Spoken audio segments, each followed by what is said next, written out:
Hey everybody, it's Dr. D. I hope you're well. I wanted to talk to you today about hypothesis testing.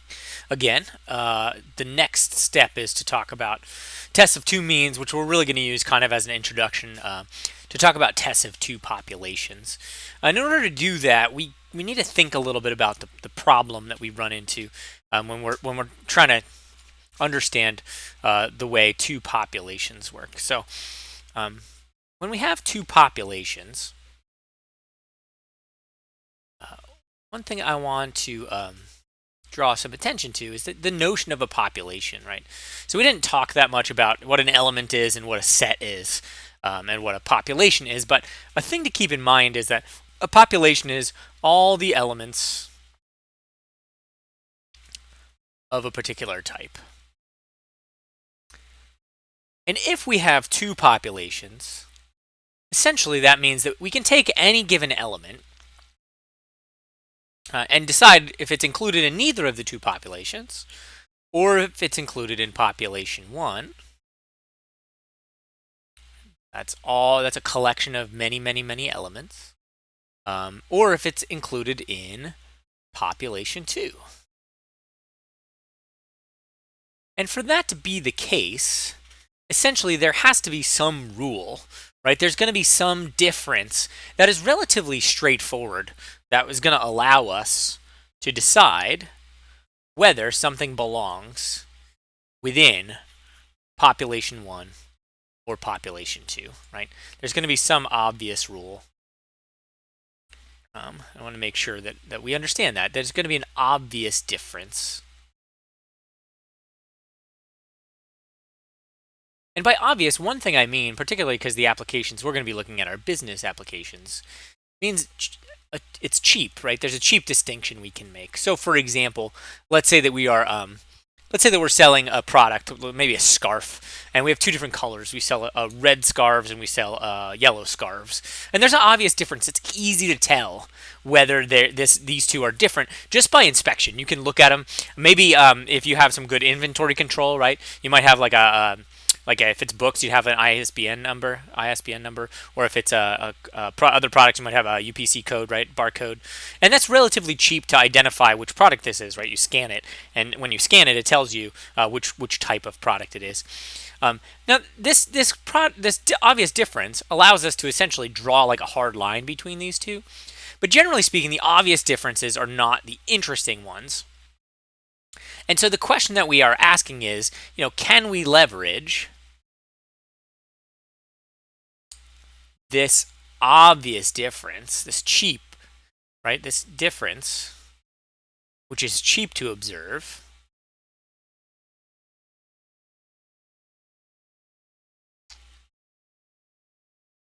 and from that, can we use that to learn about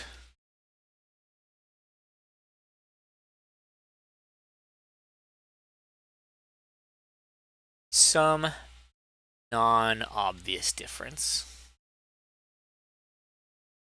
which might be expensive to observe, but might be valuable.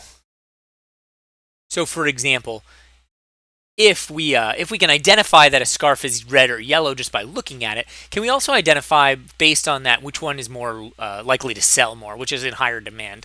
It's not obvious just looking at a scarf which one people are going to want more of, right? But with data analysis, we can say, okay, well, if I know this about a scarf, right? If I have this obvious difference, right?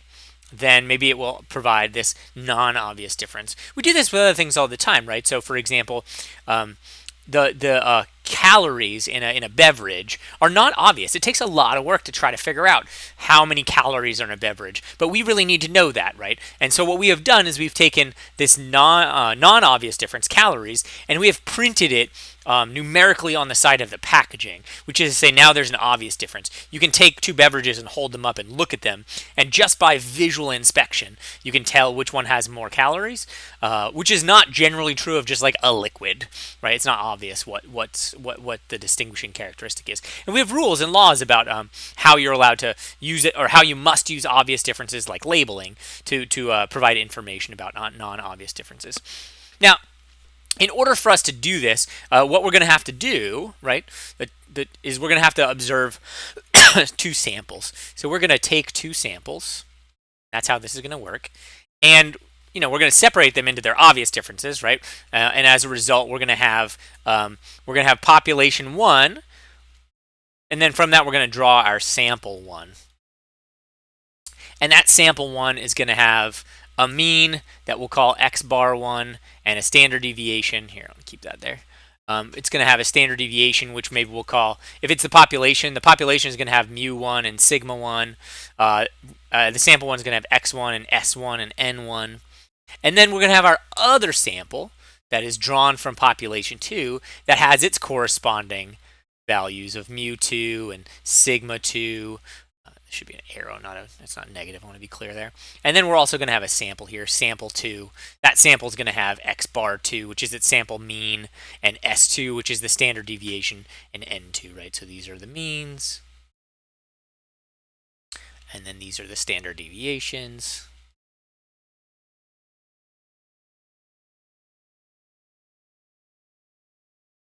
And what we're going to be doing is using these values, these samples, to see if there's anything that we can infer. Remember, we talked about inference as being a conclusion you draw with less than full information. We've got sample size here, right? We've got samples that can be of different size. Can we infer anything about the larger populations based on these samples, right? We can separate them, because if we can infer something, then we can say, well, now we know that if something is in population 1, it has this feature, which is both an obvious feature, which is how you separate them, but also this non-obvious feature. And then population 2 will have this different, also non-obvious feature. And that's what we're going to use our samples to try to create inferences that allow us to draw distinctions between these populations. In order to do that, we need to know something about the way the randomness behaves. In the past, what we learned about, for example, was we learned about the central limit theorem that said x bar had a normal distribution with a mean of mu x and a standard deviation of sigma x over the square root of n. That was the central limit theorem, and that allowed us to create a standardized formula, sigma z, where we could say, well, if you take a sample, and this is a review, so I'm going briskly. This is what we did with one sample. If you take a sample and you subtract mu0 and divide by sigma x over the square root of n, then you should get a nice standard normal distribution. But all that was related to the work that we did with the central limit theorem. Okay, so when we had one sample, we had some. We learned about the central limit theorem. We looked at a Plinko thing, and we were able to use that to come up with the distribution of x bar, which allowed us to get our test statistic, right? That came from, it turned out that's just the z-stat, the z formula, score formula, applied to a hypothetical distribution. What we need to know in order to do a test of two samples is something about the way that randomness works when we have two populations.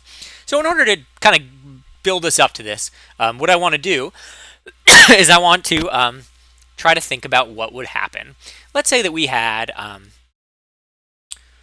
two things that are normally distributed. I don't know, let's say we want to know, is there a difference in the weight between pine cones and acorns, right? I think there is. And what you would see if you randomly select a pine cone or a sample of pine cones, let's say you have a sample of 50 pine cones, you might get something that's over here. Right, so this is mu1, that's the average weight of every pine cone.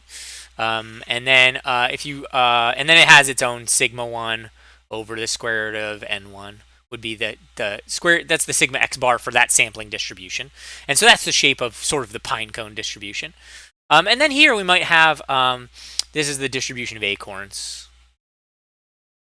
And I want there to be, that was actually pretty good. Oh well, too late now. There to be a little bit of overlap there. We've got mu2 here. So that's the true average weight of all acorns. Sigma 2 over the square root of n2 would be the shape of this distribution. And I've made it tighter than the other one, just mostly to indicate like they don't have to be the same shape, right? So there's less deviation in the distribution of pine cones in this case. Now I want to kind of show what would happen if we were to draw a sample. Now it's possible. Let's imagine 0 is over here. Okay. Because they both have positive weight, and this is the value of x bar. That's our graph here, which is also, we've got x bar 1, and we've also got x bar 2 that we're plotting on this number line. So we're going to draw an X bar 1.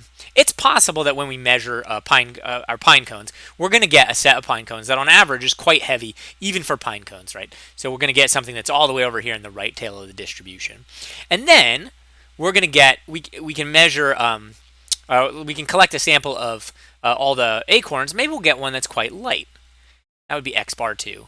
In that case, if we were to take the difference here, this distance, this is X bar 1 minus X bar 2, we could plot that same distance, and I'm actually going to copy it since I can do that. Hold on, let me copy this. That same distance,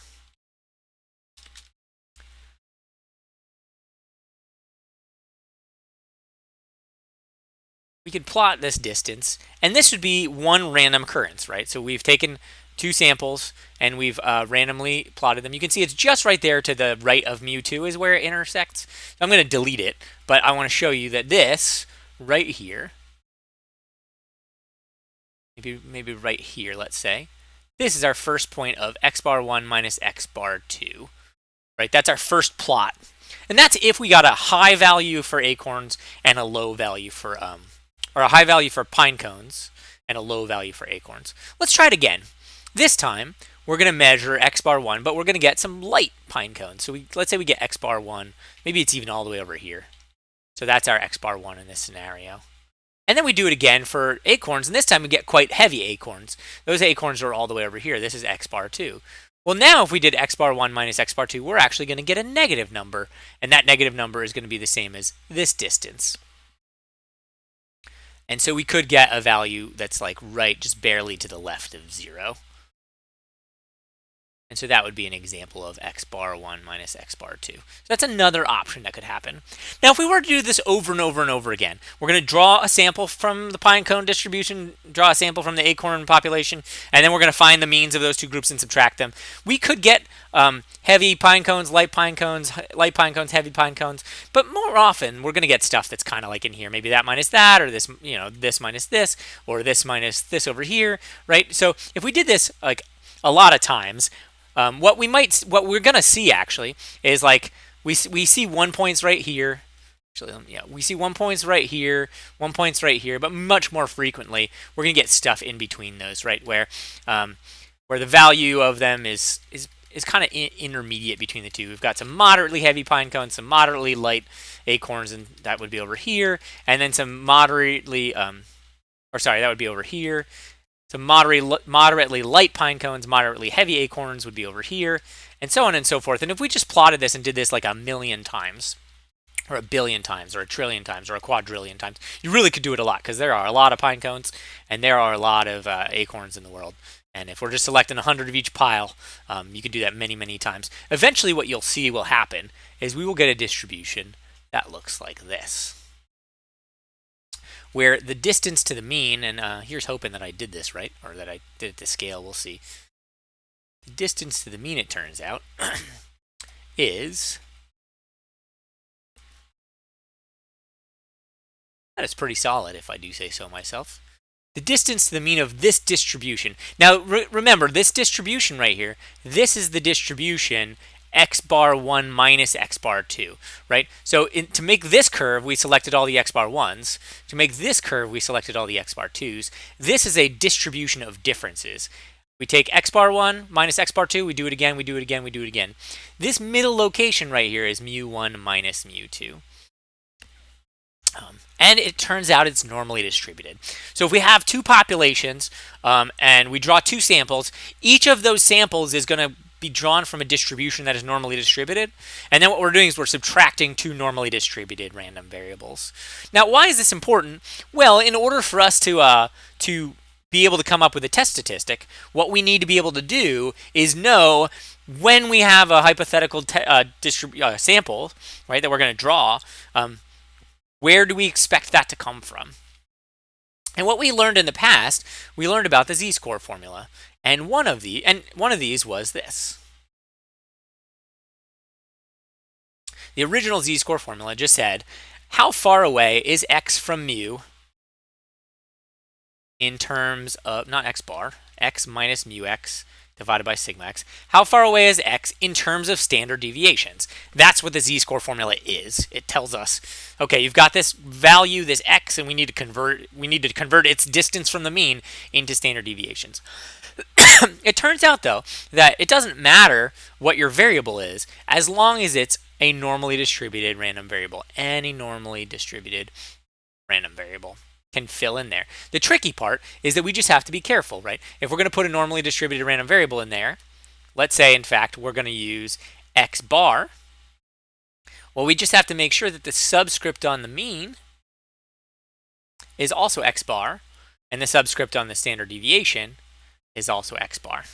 Okay, that again that's just a different z-score. It's a different formulation because we have a different random variable. Well, what we've just discovered here is that there's a new random variable that we are learning about. This random variable is this value, x bar 1 minus x bar 2, which is to say that is a difference, right? That number that you would get if you calculated it, you have to go through a process. Just like to get x bar, you have to take a sample, add up the x's, and divide by how many there are. To get this number, you have to take two samples, add up the x's in each one, divide by how many there are in each, and then subtract those two values. But that's just a random variable, right?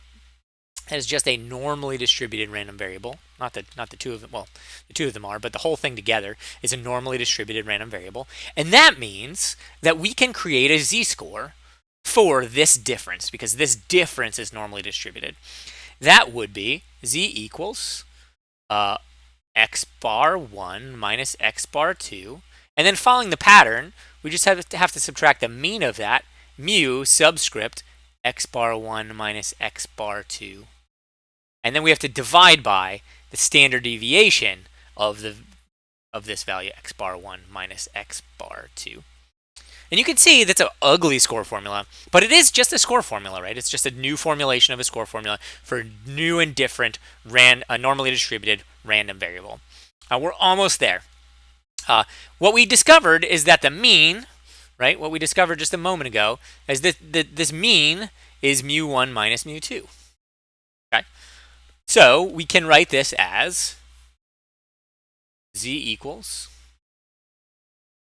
x bar 1 minus x bar 2 minus mu1 minus mu2. And now we need the standard deviation. I'm going to go back up and talk a little bit about that, and then we'll come back down. So what we can see here is that this is a little more spread out and flat than this, but this is much more spread out and flat than both of them. It turns out that if we want to use the word variance for these, so like let's call this sigma 1 squared, and call this sigma, or sorry, it should be sigma x bar 1 squared, sigma x bar 2 squared. Is capturing the variances. The variance of this is going to be sigma x bar 1 squared plus sigma x bar 2 squared. I'm not expecting you to remember or know this formula exactly, but what I want you to draw from this is that the spread outness of this plus the spread outness of this gives you the spread outness of this, right? That whenever you take a subtraction of two different random variables, you're adding the randomness, you're combining the randomness, even though you're subtracting the values, right? You're subtracting the values, but you're taking on the risk of getting a high number or a low number here, and the risk of getting a high number or low number here, which means that your spread outness is going to be quite a bit more. That's where this comes from. So the denominator is going to be quite ugly, but hopefully you'll see that it contains the two of them combined. So the standard deviation here is going to be the square root of the variance. That's the square root of sigma 1 squared over n1 plus sigma 2 squared over n2. It's the square root of that sum. Because that's the variance of x bar 1 and that's the variance of x bar 2. We add them together, take the square root to get the standard deviation.